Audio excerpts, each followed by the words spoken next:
Olá, tudo bem? Continuando então esse projeto que estamos desenvolvendo, que se chama Falando de Terapia, nós gostaríamos de trazer mais algumas questões para vocês.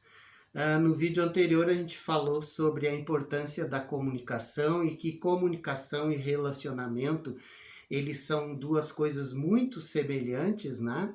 E hoje nós gostaríamos de colocar alguns componentes da comunicação que são importantes. Algumas pessoas acham que a comunicação é falar, falar, falar, falar. Mas o mais importante é eu tentar compreender aquilo que o outro falou. Então, muitas vezes o silêncio ativo, ele é mais importante porque ele vai refinar a minha compreensão sobre o que o outro está trazendo, né? E todo comportamento, ele é comunicação, inclusive o silêncio. E o silêncio, ele pode ser um silêncio passivo, ou ele pode ser também um silêncio ativo. O silêncio passivo é aquele do qual a pessoa, inclusive, se comunica dizendo que não quer se comunicar. E isso muitas vezes nos relacionamentos é extremamente prejudicial. Já o silêncio ativo, ele é um dos aspectos mais importantes da comunicação, porque eu estou prestando atenção naquilo que o outro está trazendo no relacionamento e com isso eu vou tentar compreender. Tem um autor que ele diz que eu sou responsável naquilo que eu falo, mas eu não sou responsável daquilo que o outro compreende. E são essas distorções da comunicação que muitas vezes elas geram atrito. Existem algumas questões nos comportamentos da comunicação.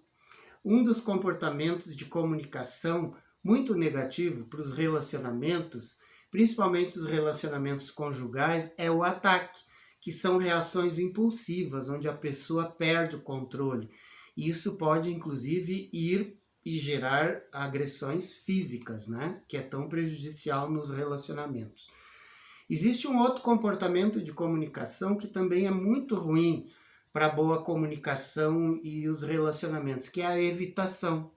Por exemplo, duas pessoas, membros da família ou um casal, eles discutem até um determinado ponto e depois se negam a continuar conversando. E isso muitas vezes gera muita ansiedade, muita raiva na outra pessoa. Então eu preciso saber começar um diálogo e concluir, mesmo que esse diálogo seja dentro de uma temática estressante. E a melhor maneira de encerrar é eu pontuar, olha, eu penso que daqui para frente o nosso diálogo não vai ser produtivo, então nós vamos encerrar por hora, mas isso não significa que eu não esteja aberto a continuar me comunicando com você sobre esse determinado tema. E num outro momento, quando os dois estão mais calmos, então eles voltam a conversar e a se comunicar sobre aquele tema.